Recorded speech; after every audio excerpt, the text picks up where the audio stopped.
Lago na to tong bugoy dito sa kuan sa eskwelahan kay nag boy scout sila camping. Nag-ulan na ra ba? Ano na to ang sitwasyon?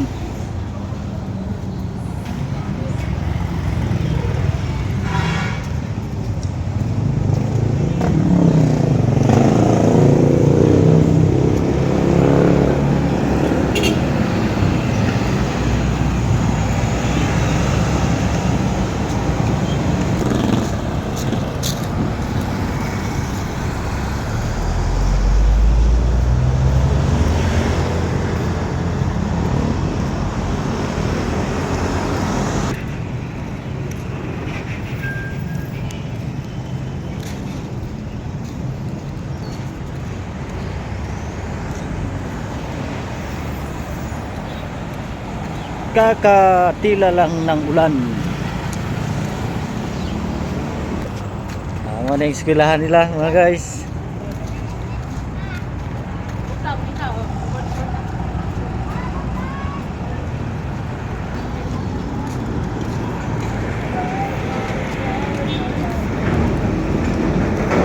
Atong sudlon nabasa baga to sila.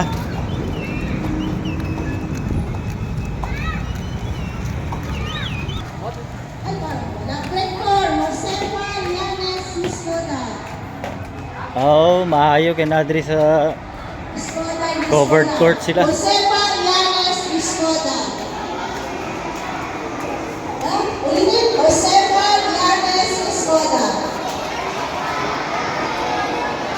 Grade 5. Daghan na sila nag-attend oh. Grade 6.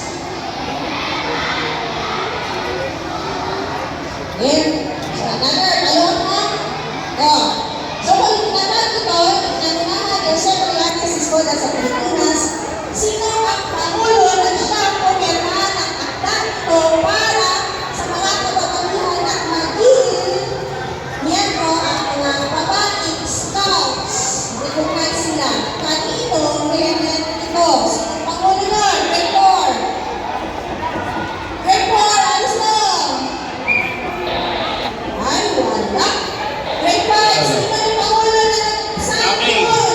Meron tayong 3 sources na ating aalamin. Pangulo na Yung una Pilipinas. kanina is duty to Grade 6. and counting.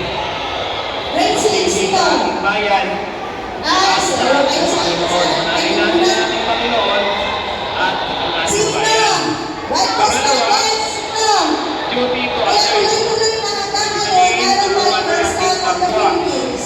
Sino Pangatlo ang Pangulo yan is siya? duty to myself. Sa Pikas, mga Girl Scout. Wala? Maglalaan rin ng panahon ng iyong sarili. Okay? Grade 4, wala? Dapat yung tatlo na yan ay mayroon kayo. Bilang isa. Ano sa pinili nito? Grade 6. Next, the 3 stars symbol. Di man makita si Kristo. Asa ka to? Vice President Emmanuel Luis Quezon.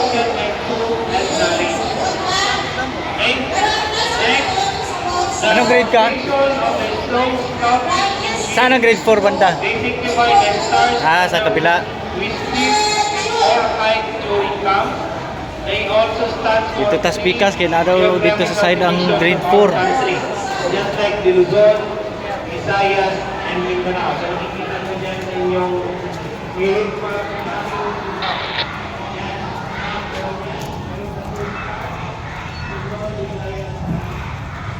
Maayo kay nagpasilong sila.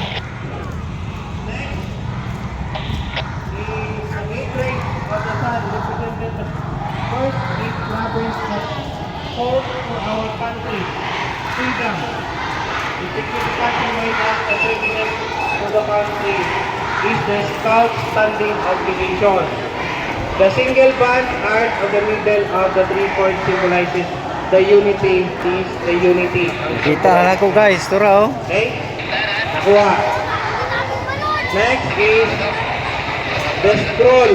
Para. The scroll at the bottom Paminaw of the daw. three-point is turned up on each end like the mouth of the smiling scout. Diba ito? Ito. Yung may nakalagay dyan, laging handa. Tingnan nyo? Okay, yan. Para daw siyang nag-smile. An indication that the scout is always cheerful and generous with smile. Karon hapon nagsugod ilang kuan. Is inscribed Alauna. the scout Hapon. motto na tinatawag Orientation na laging handa. Okay, pakiulit. Ano ang scout motto natin? Pakiulit. Hindi ko narinig. Hindi ko narinig. Okay. Ano yan? Nakalimutan ka agad. Ano yung laging handa? Okay, that is the scout motto ng Boy Scout or the Scout. Kuha. Okay, next.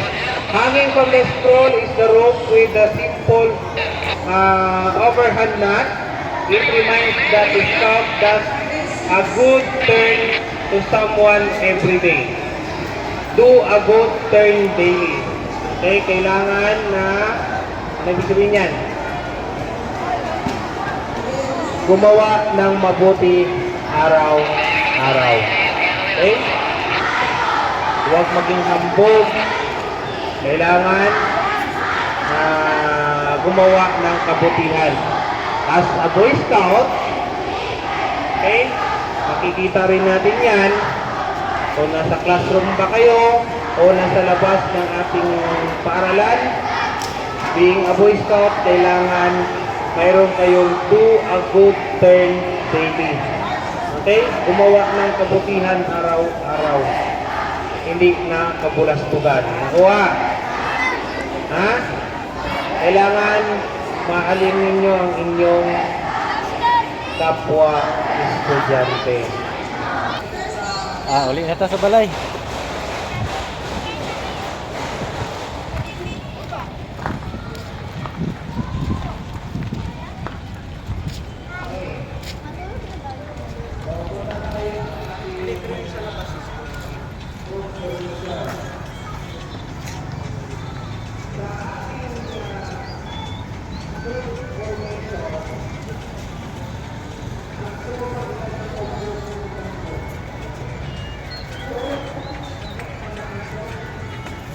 Pila na yan eh?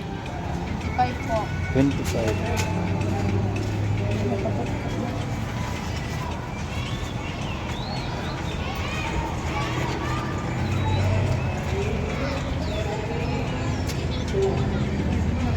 Ito to. Keychains. Uli na ta, uli.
Home base na, kananay tanglat.